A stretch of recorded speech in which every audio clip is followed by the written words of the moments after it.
Hello and welcome to the Astro Garden, a place for astrologers to chat all things astro. I'm your host Janessa of By Jove Astrology. Thanks for tuning in.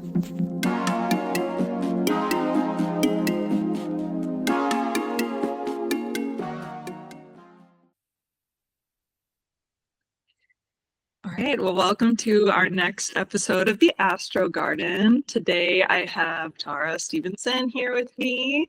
Welcome, Tarah. Hi, thanks for having me. Yeah, of course. Thanks so much for being here. Tarah is an astrologer friend. We met via the Astrologers Co-Op, which she is on the board, or is that not the right word? We're a steering committee, but I guess board can work as well. Yeah, so she's helping organize that project. Do you want to tell us a little more about yourself? Yeah, sure. I'm Tarah Stevenson. I'm from the UK and I've been practicing astrology since 2018, but I launched my business in 2022. Nice. Well, yeah, why don't we just dive right in and get a little more background on how you started studying, like what were your very first experiences with astrology? Yeah, so I distinctly remember it was around April 2018, and I'd followed like a UK influencer, and some of her posts were about astrology, and she started talking about her moon, started talking about her chart, and I was like, what is she talking about? And then I started to kind of see her post a little bit more, and that's when I realized that there was this whole chart. And I've been down a rabbit hole ever since, really. So my first kind of experiences was definitely Astro Twitter, which has changed quite a bit over the years. I did a deep dive on all of kind of Chris Brennan's astrology podcasts. I think that's kind of like a go-to when you first, it's such a good first initial thing to do because you've got so many different topics and from great astrologers, and it was really a good way for me to understand it on like a deeper level. I guess after a few years of kind of self-study, I realized that it would be really useful for me to kind of go down a formal like training or learning curve. I have a Sagittarius moon, so I'm kind of addicted to learning and going back to formal education. So I kind of enrolled at the Faculty of Astrological Studies, which is based in London. That was in 2021, so we were still in the pandemic, so everything was still very remote, but it really worked very well. And I've done quite a few modules. You can do up to 9 modules and get certified, which was the plan, but I've kind of stopped. So I'll see if I'll end up going back. But yeah, my early experiences were just following all of those big names that you see on Astro Twitter and just trying to immerse myself in it. I'll never forget the first time I saw my chart, although my mum was adamant that I was born at 10 p.m. in the evening. So for 2 years, I thought I was an Aries rising and I had a completely different chart. And something made me, not that I didn't trust my mum, but I was like, let me see if I can get something official. And I don't know, in the UK, we don't have it on our birth certificate. So it can be a bit of a difficulty to find it. But I was really lucky that I was able to contact the archives and they had my record, and I was born at 5:05 a.m. and I was like, Mom, that was quite different. And this is why you really can't rely on memory because everything becomes a bit of a blur. So yeah, for the first 2 years I thought it was an Aries rising, so that was fun. Wow, that's a great story. That's such a huge difference. I feel like Yeah. usually it's like you're off by an hour or two, in the general range, but like, wow. It's very typical for my mom. She's got a Sagittarius stellium and she's a progressed Pisces sun, so she's just vibes. And she probably thought it was 9 p.m. and it was really 5 a.m. But at least I'm so glad that I was able to get that record. Yeah, no, that's really great. I think I was planning to ask this question a little later, but you just mentioned that your mom has this Sagittarius stellium and you have the Sagittarius moon. So I'm curious because I know that you've done some work around like family synastry and like inherited chart placements. Do you want to tell us a little bit about that? Yeah, sure. So my mum didn't know what time she was born, and there was no real way of finding out because her mum is no longer with us, and there was just no way of finding through the archives. So the only way was through rectification. So I'm not sure if you know Patrick Watson. He's on Twitter, and I reached out and just said, you know, I don't have much information, but if without a birth time, would you be able to rectify it? And we were able to we did an amazing job. So we rectified her chart, and it was really interesting because her stellium, I would never have put it in the 11th house because she's not very outgoing. She's quite reserved, quite quiet, but actually everything else kind of fitted into place. So she's an Aquarius rising, and her chart wall is in the 12th house, and she has an 8th house moon. So that all kind of fitted into place, and it was great. And it just kind of, I've always been interested in family astrology. I've got a daughter who's 20. And when I first discovered astrology, it was just so fascinating to look at her chart and see how that kind of reflected her personality, but also how I then parented. And it just gave me so much more insight that I thought, you know, this is such a cheat code for us to kind of understand the dynamics between people, especially families. So that's where it really all kind of sparked from. And I think, you know, I have a 12th house Cancer Mars, I have a 5th house Sagittarius Moon, I have Pluto on the IC. All of these kind of placements for me felt like they were drawing me. It felt like I felt called. You know, when you start astrology, you're just kind of dabbling in everything, and then you kind of find your niche. And for me, family astrology has been, yeah, really interesting. I've got a Leo stellium, my daughter's got a Leo moon, my mom's a Sagittarius stellium, I've got a Sagittarius moon. So it was quite nice to see how we kind of inherit placements from each other and how we kind of pass them on. I always call it astrological DNA, which is a bit cringy, but it's how I see it. But that the way in which we kind of pass our DNA on is the same way in which we pass placements on. So yeah, that's definitely been something that I've really enjoyed diving into. Yeah, that's so cool. Do you do readings then like that? Or is it mostly research based? So I did a lot of research, and then recently I've kind of relaunched and rebranded my services, and to include this kind of offshoot of astrology called parenting astrology. So I currently offer 2 readings. So one is just a sun, moon, and rising report for, I guess, ages 0 to 5, but it could be for any age, I guess. But it's a nice real introduction. And what I've added is kind of tips for the parents based on their astrological profile, which has gone down really well. And then my other offering is more of a standard kind of reading, like online. And again, I'm offering kind of like an additional synastry as well. So if people feel called, rather than just having an overview of their child, we can kind of put their charts together and kind of see how they work together. So that's something that I'm wanting to do more of. Nice. Really cool. I am curious too about, so like you started out saying how there was an influencer that you followed that mentioned astrology, but did you have any other like influences as a kid? Did you like relate to a sun? Yes. So my mom always had like a really big book of Linda Goodman sun signs. Okay. I think, and that was one of my earliest memories. And that's, I guess, where it sparked from. And I'd always read it. And obviously I'd always read the Leo one because that's what I am. And she had a love signs one as well.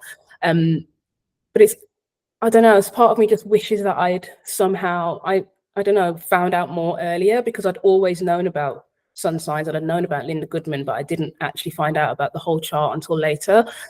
But I think, to be fair, it was my nodal return, and I feel like that was a part of my nodal story in a way, that I was meant to find astrology at that time. So I try not to look back and regret that I didn't find it earlier. But yeah, my mom was definitely a big influence on that. Wow, that's cool. What about you? How did you get into astrology?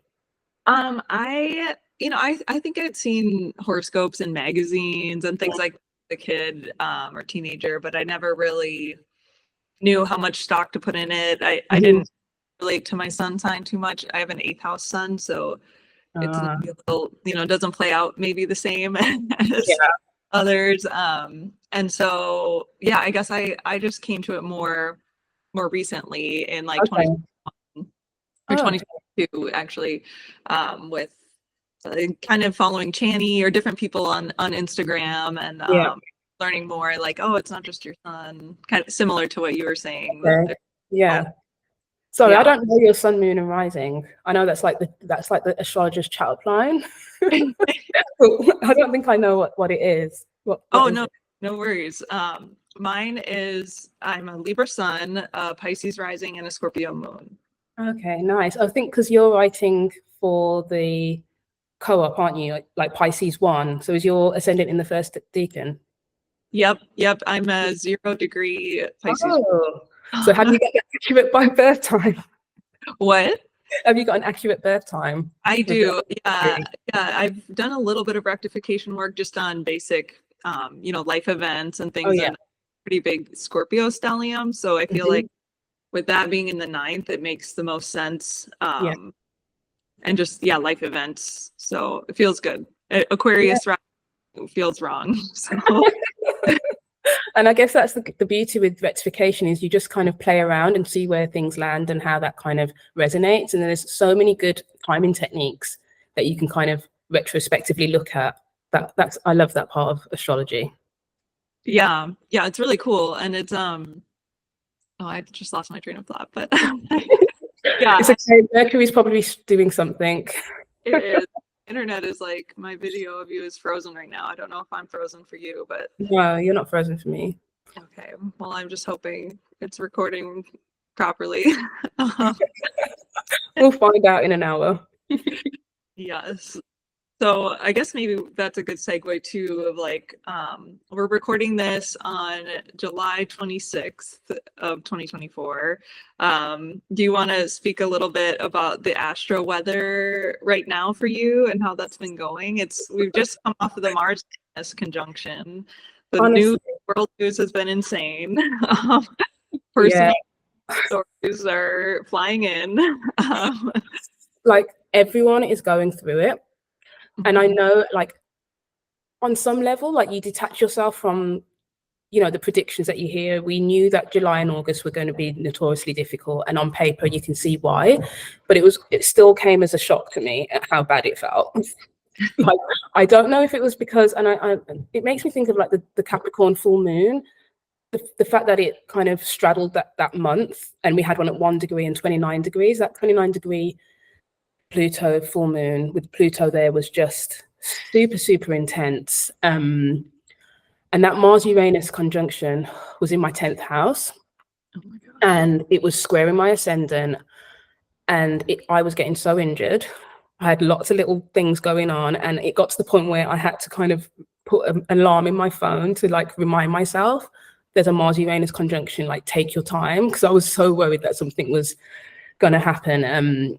It's been a lot. And I think for me, the Capricorn full moons in my 6th house really triggered a lot of health issues, a lot of health concerns that have kind of been brought to light. And it'll be interesting to see when Pluto retrogrades back into Capricorn for that final time, because I've just been like putting it out in the newsletters and to online, just pay attention to that story, because that's the final time that Pluto will be there, and it's not going to go without a bang. It's kind of like, what have you been doing in that house since 2008, and how are you kind of tying up those loose ends? And I feel like that double Capricorn full moon was like a precursor for this final retrograde.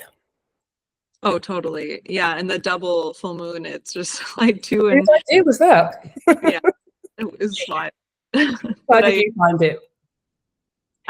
It was good. I mean, I didn't have anything too extreme personally happening, feeling a lot of the collective energy, I guess, with the news and like many of us, I'm sure. But no, personally, I didn't have any Mars Uranus like surprises for the most part. It's been quiet. I think for me now, this Mercury retrograde shadow period that we're in is actually been really loud, even though it's not retrograde yet. Silly things, nothing like of great importance, but like things I've ordered online, of course, I have issues with, and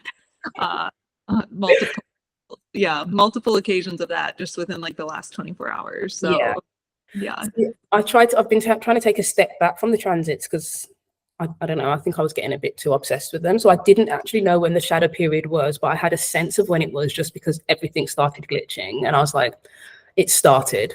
And normally when the shadow period is this glitchy, especially because it's going to retrograde in 2 signs, like Leo and Virgo, so you've got to kind of watch both houses. I'm going away and I'm due to fly home the day Mercury station's retrograde.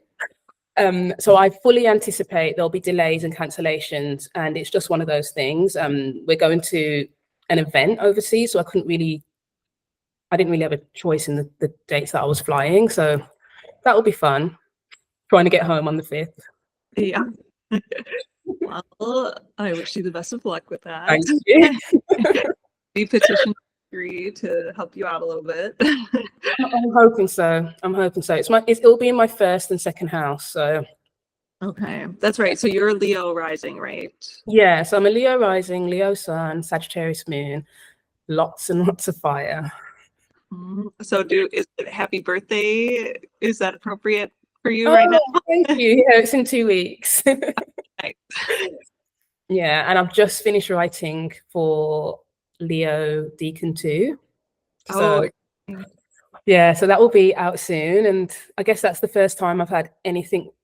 I have had stuff published, but not to this level. And it feels very public. And you would think, having all those planets in the first house, you kind of want the spotlight or feel comfortable in it. But I absolutely hate to be perceived. Like, the thought of being perceived is just the worst for me. So I'm sitting with it and I'm trying to be more courageous in putting myself out there. Hence, even doing this, I probably wouldn't have done this a year ago, but I'm trying to do more things and be braver. So thank you for the opportunity I like the idea of this podcast because it's nice that we're just kind of talking and it feels very laid back. And I think that for me, that just makes it feel less stressful and less formal.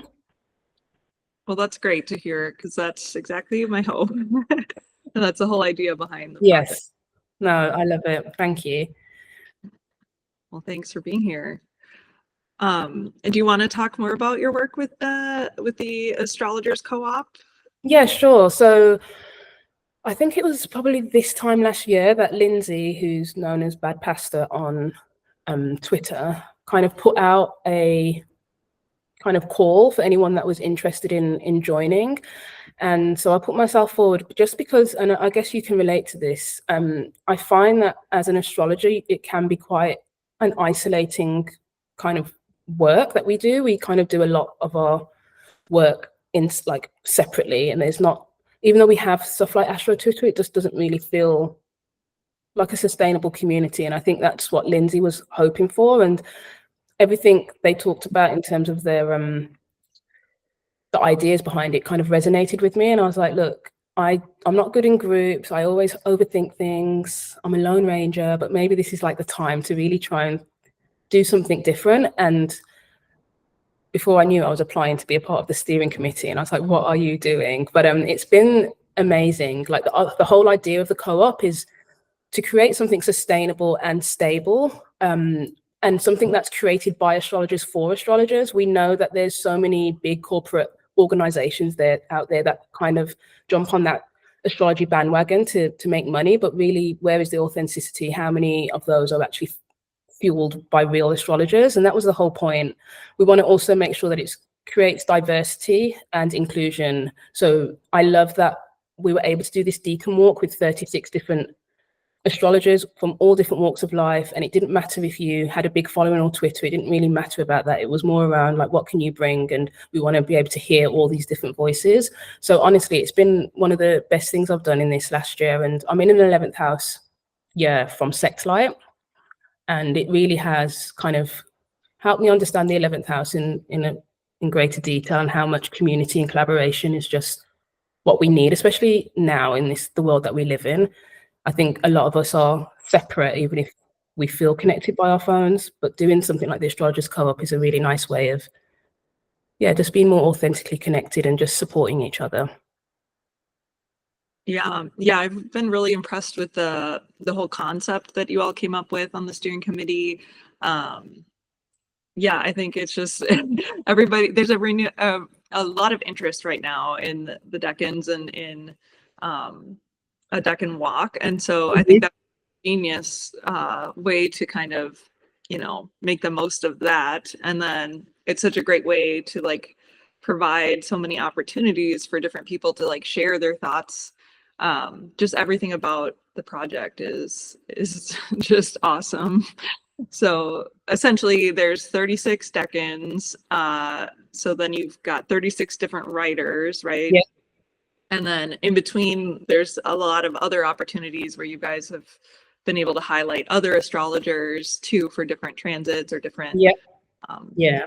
It's been great. And I love that it's every 10 days and you can just build the momentum, you can keep going. And I've been just intrigued by placements that I don't have. So, you know, I don't have anything in Gemini, for example, but I really enjoyed still reading about and understanding it, because doing it that way and just having that imagery in the way that every astrologer has kind of had their own take on it has been just super interesting. And I really love that we've kind of given everyone, we haven't been too prescriptive. We've just been like, do it however you want. So we've had like a fictional narration, we've had storytelling, we've had music, we've had so many different ways of expressing ourselves, and I think that's what's truly beautiful about this project.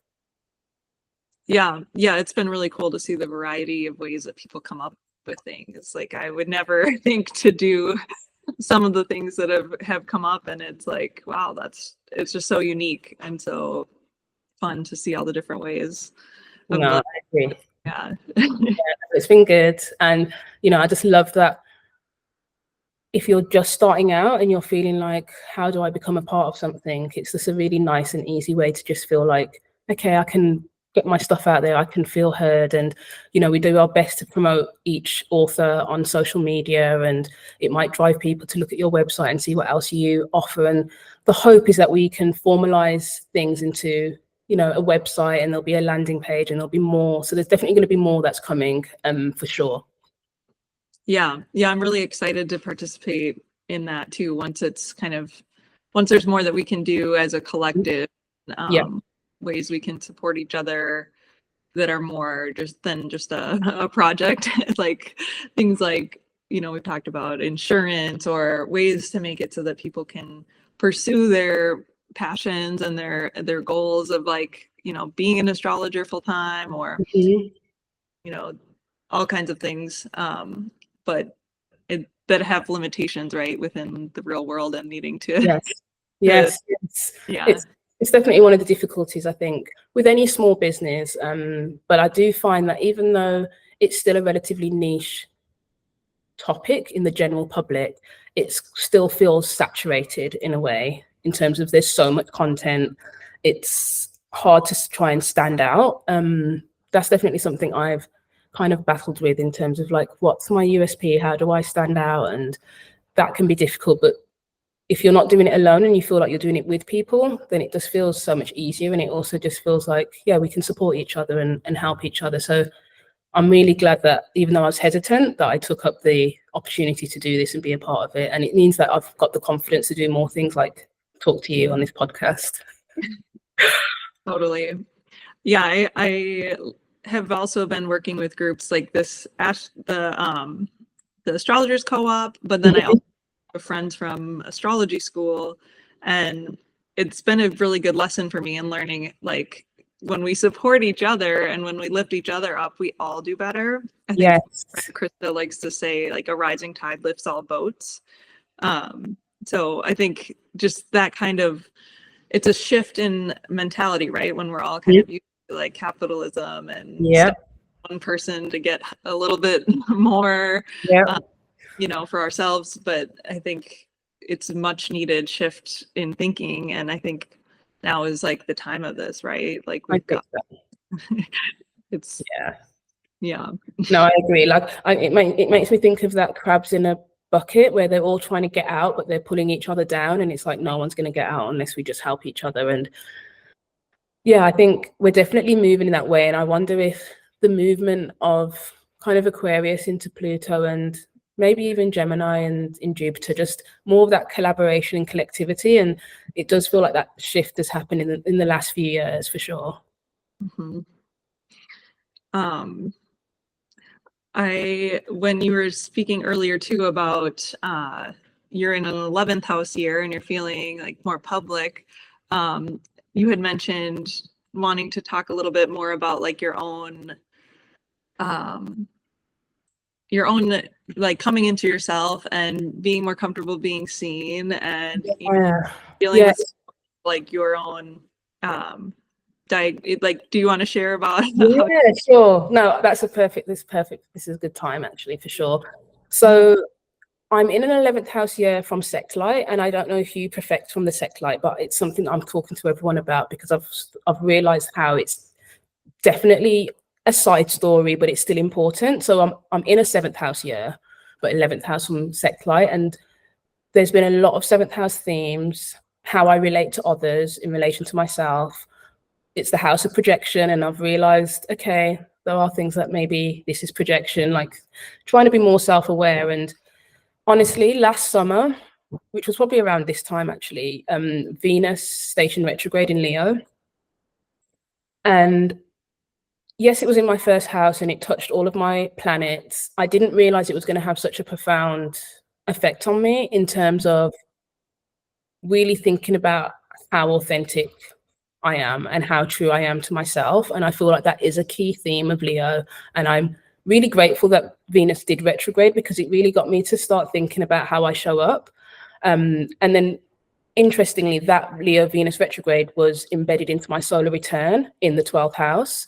So when you kind of relate to a transit in that way, and then it's embedded in your solar return, it's like, okay, what happened at the ingress, but what's going to happen for the next year? That transit's going to move on, but it stays within your solar return for a year. And it's definitely been a lot of shadow work.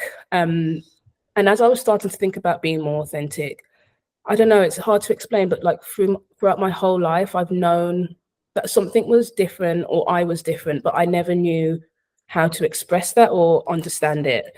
And, you know, because you're not in anyone else's mind, it's easy to think, okay, well, maybe other people think like this, or maybe it's just me. I noticed that I've got Pluto on the IC. I can get very obsessed about things, but it was more than just obsessions. It was more around hyperfixation and perfection. And so many times I thought I must have OCD, but I'd look online and I didn't fit the OCD kind of description because I didn't have any outward compulsions. And that's when I came across an article called Pure O, and it's a form of OCD where you have the obsessive thoughts, but the compulsions are internal. So it's much more difficult to notice, and it's much more difficult to kind of know that that's what's going on. And I thought, you know what, I need to actually go to therapy. I think I need to understand what's going on here and why I do this. And I think having the sun in the 12th house in my solar return definitely pointed to that needing therapy. But interestingly, I don't know how, but I'd started to think, is my daughter neurodivergent? She feels like there's things off the list that she kind of resonates with. So we started going down that route, and that's been fine. But it's coming up in therapy one day, and I say one day, I know exactly what day. It was April 15th. My therapist was like, oh, so have you ever thought about whether you're autistic? And honestly, Janessa, you know, like when you see in the films when everything just stops and you kind of have a run through of your whole life, and you think it was literally a penny dropping moment. And I was like, oh, I've never, ever thought that. But it's quite obvious now that I am, and I am seeking a formal diagnosis. And I guess this is a roundabout way of saying that since I've been in this 7th house year, where I've really been thinking about how I relate to others, and all that ideas around authenticity was really about me realizing that there was something, not that something was wrong, but there was something, and that makes so much more sense now. The astrology of it has been wild as well. I've got so many transits at the moment that are, pointing to that shock. I've got my Uranus opposition. Don't want to scare you, but yeah, it is quite a lot. And it's on top of my moon. I don't know why my moon had to be there. It's just made things a lot more emotional than I would have liked. But I've also got Pluto on my South Node. And then when Libra moved into the South Node, or the South Node moved into Libra, sorry, that was on top of my Pluto. So I had it both ways. So there's been a lot of shadow work from who I used to be in the past and how I can transform that and be a different person. And I'm already a different person to who I was a year ago. Yeah, I'm being dramatic. I'm Leo. It's been life-changing. Well, congratulations on finding that out, and thank you for being so vulnerable here and sharing that. That's a huge milestone.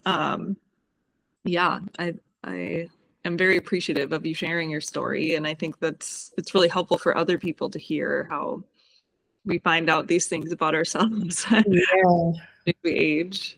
Well, thank you. A year ago, I wouldn't have said anything. I would have just, I don't like to be vulnerable. I don't like to show that side of me. And I think that does kind of come down to that Leo pride of wanting to put your best self forward.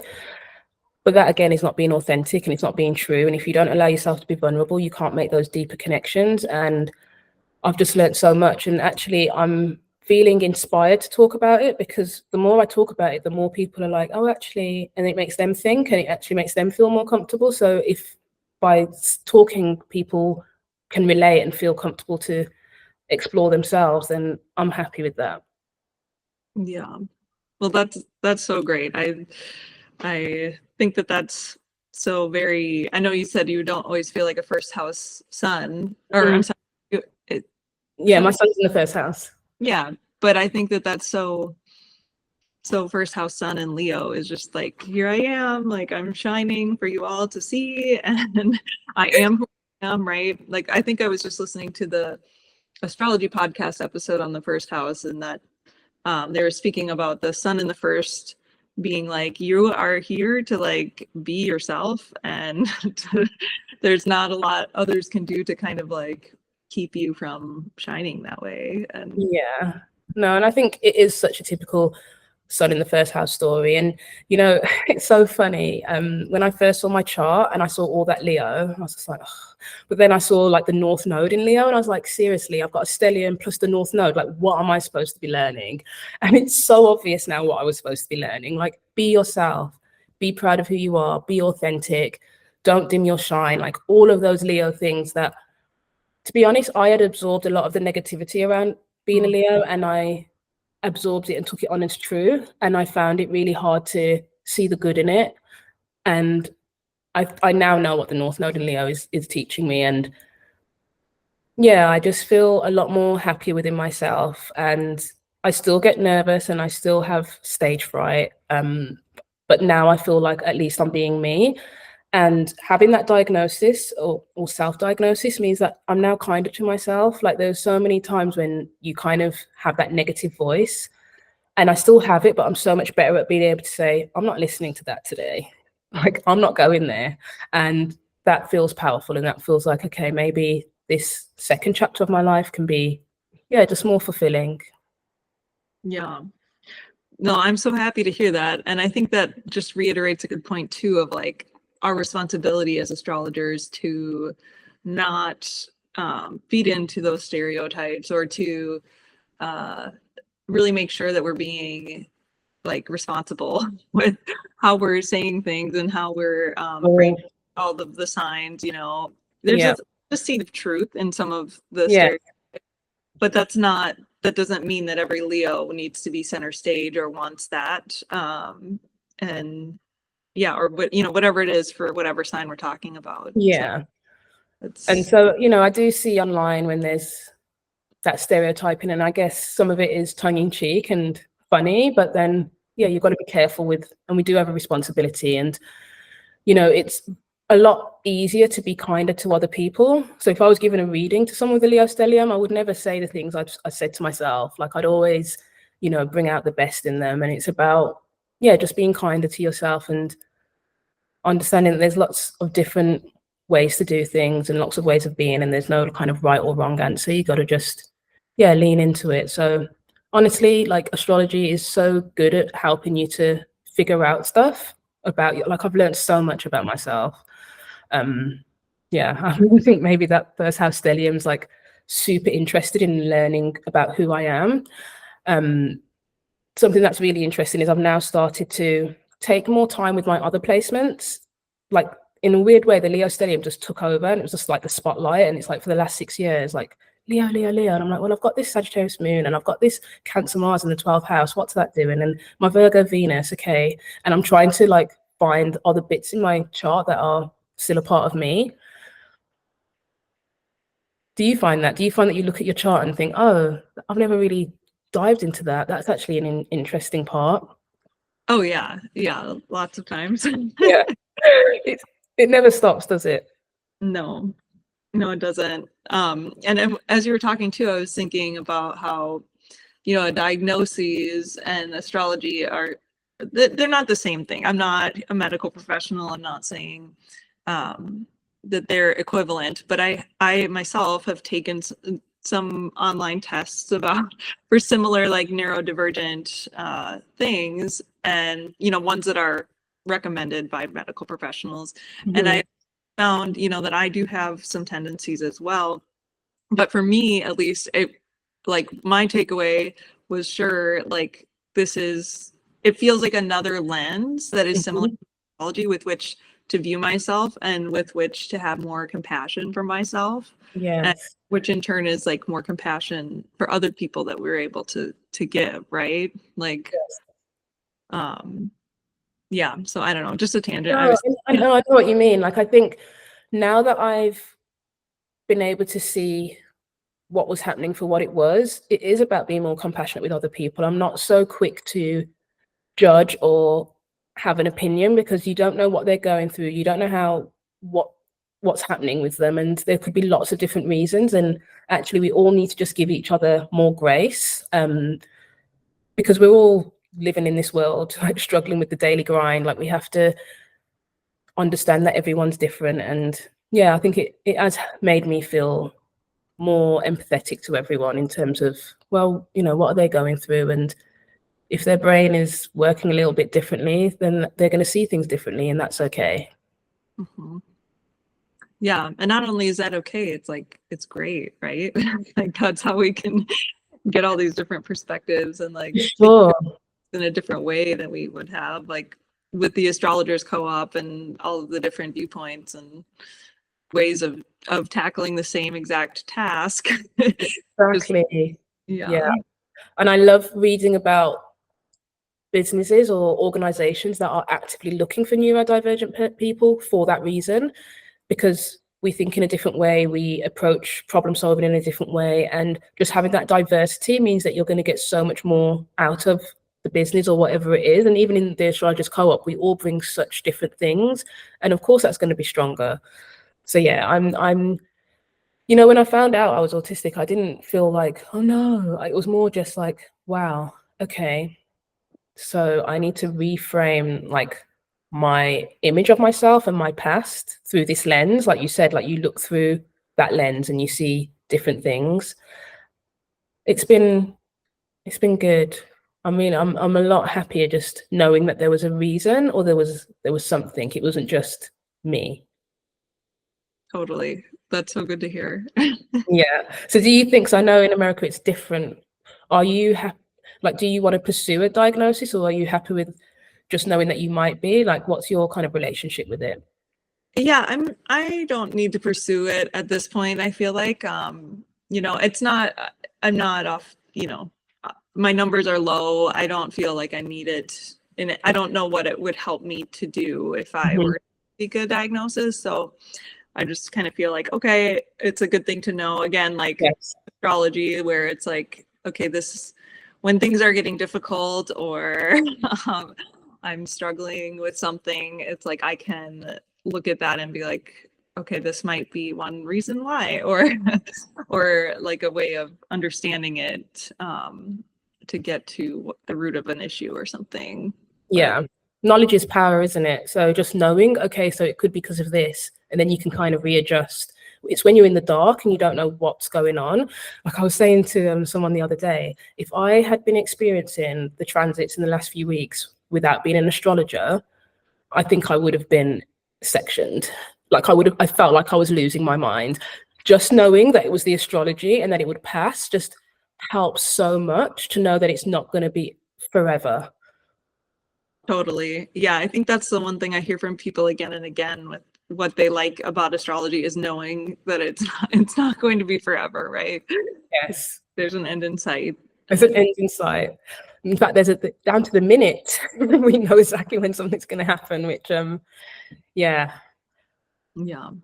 there's got to be a fine balance though, because I was thinking about, I think one of your questions was around advice, and I think one of the advice, like some advice I'd give to people who are just kind of finding their feet in astrology, or they've just seen their chart and it's just sparkly and new, is just have that balance between, and I talk from experience because I've got the chart of the moment for so many things, like anything slightly significant that happens, I'm pulling the chart up, and it became too much. So I feel like it's good to kind of journey alongside the transits to kind of get a better understanding of how it works, but don't get too obsessed or hyper focused, because that can cause anxiety as well. If you're watching every transit and orchestrating your life so much that you can't do anything because of X, Y, and Z. Like, I find it really useful, obviously, to not do certain things during Mercury retrograde, but just to not get too, caught up with it.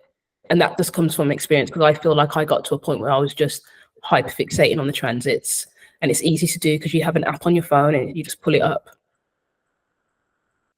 Yeah. I think that's something that I like to reiterate with people too. Like, if it's stressing you out, if you're like having anxiety over it, you need to put astrology down for a little while. Yeah, for sure.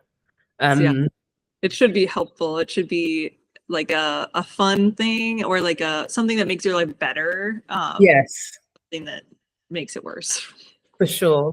But do you like, in my little app, like, I just have the weirdest names for things. Like, I've got one called Dead Bird, and it was literally, there was a dead bird on my step, and I just thought, this is an omen, this just feels, and I'd been going through stuff and it just felt like it was very symbolic. And so I looked at the chart, and it's got the Sun and Mercury in the 8th house and some other stuff, and it was just really obvious what was going on here. But I was just wondering, do you have like weird little charts that you've saved?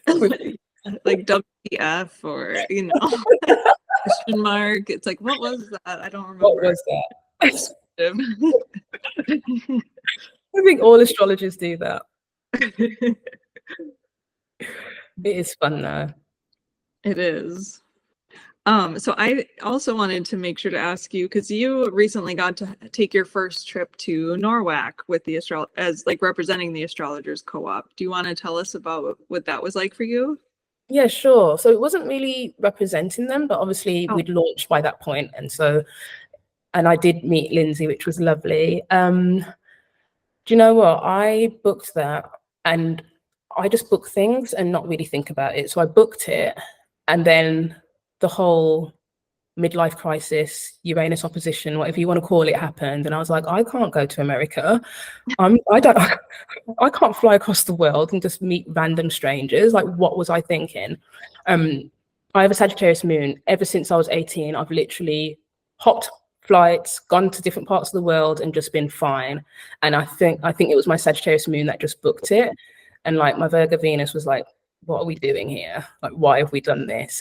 The only reason why I went ahead with it was because the astrology was so overwhelming. And that's, again, like another cheat code. Like, I could just see that I was meant to go. So even though I had all these fears and doubts and anxiety, I just thought, look, this astrology is showing me there. It's showing that it's significant for me. And I think one of the biggest problems was just feeling like, how am I going to fit in? How am I going to be received? How do I cope in group situations? This feels really overwhelming. And I completely forgot that I was going to experience all these amazing lectures. Like, the astrologers, the quality of their lectures was so amazing, and it just reignited that spark. And there's something about being physically present with other like-minded people that's just so nourishing. And honestly, it was an amazing trip, and it was one that I was meant to go on. I made so many nice connections. A lot of them felt very fated, and it just felt like such a nice reset.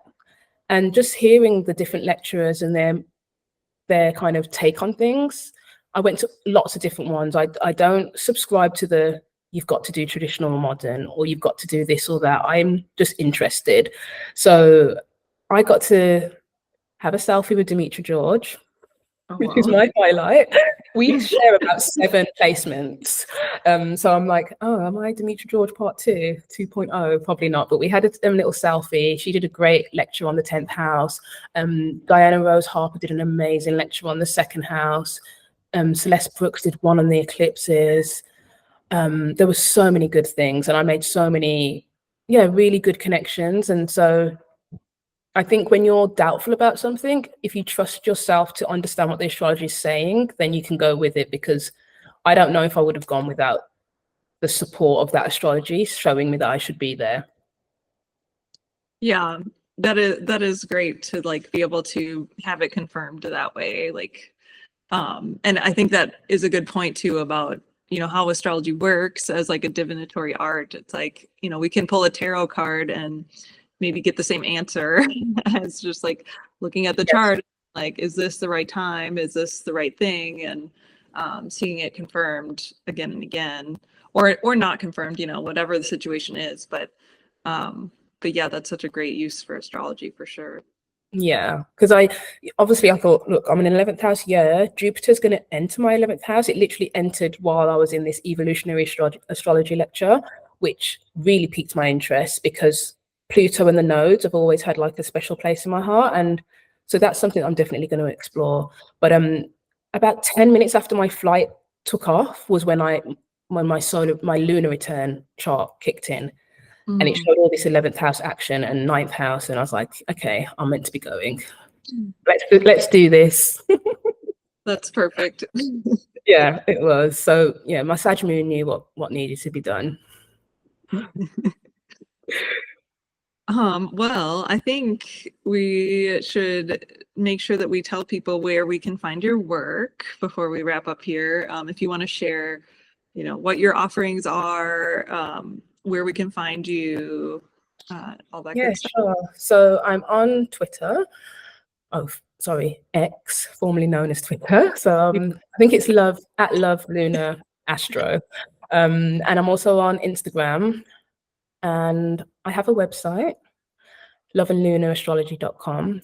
And like I said, I recently launched a new kind of suite of offerings. So I do birth chart readings, but I've kind of split them into two. One's called Discovering the Magic, just because one of my favorite readings is when I remember how I felt when I first saw my chart, even though it was wrong. Thanks, Mom. But that joy and that awe, like, wow. And I love seeing that on people's faces. And so discovering the magic is really for those who've never really had a chart reading, or who might only know their sun sign. And it's really just dipping their toes in. And then I've got one that's a bit more for people who are quite, used to it and just want to go a little bit deeper. I do a year ahead, which is so much fun because I just pull in so many different techniques, and it's just great seeing like what that year is going to look like. But in terms of my new offerings, I've mentioned the parenting, but I also have started to offer astrology coaching.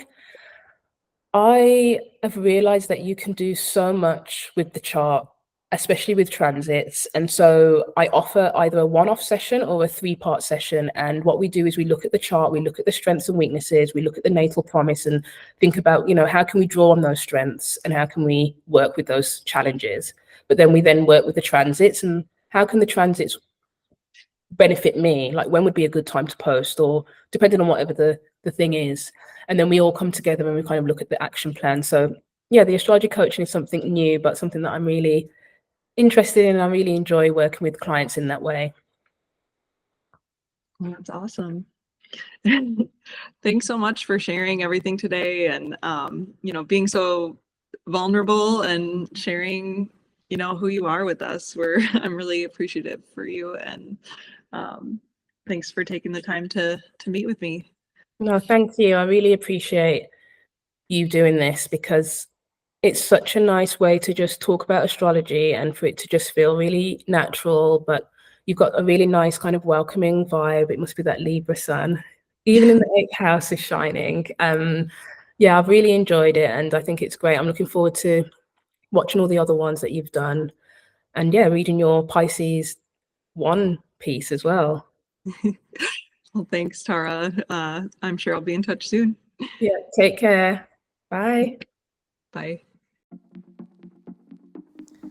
You can find more of Tara's work at her website, loveandlunaastrology.com, at loveandluna_astrology on Instagram, at loveluna_astro on Twitter, and on her website, she's got all kinds of readings. She also offers astrology coaching and astrology services for children. And she's really started to specialize in the dynamics of family astrology.